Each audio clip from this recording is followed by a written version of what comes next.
Hi friends, వేసవికాలం వచ్చేసిందిగా. కర్బూజా జ్యూస్ ఎలా తయారు చేసుకోవాలో చెప్తాను, ఒకసారి చూడండి. కర్బూజకాయ చెక్కేసుకొని ముక్కలు చిన్న చిన్న ముక్కలుగా చేసుకొని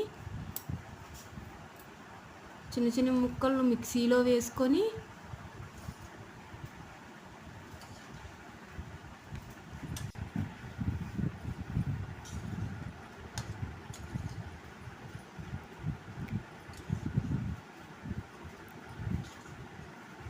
కొంచెం పాలు వేసుకొని పంచదార వేసుకొని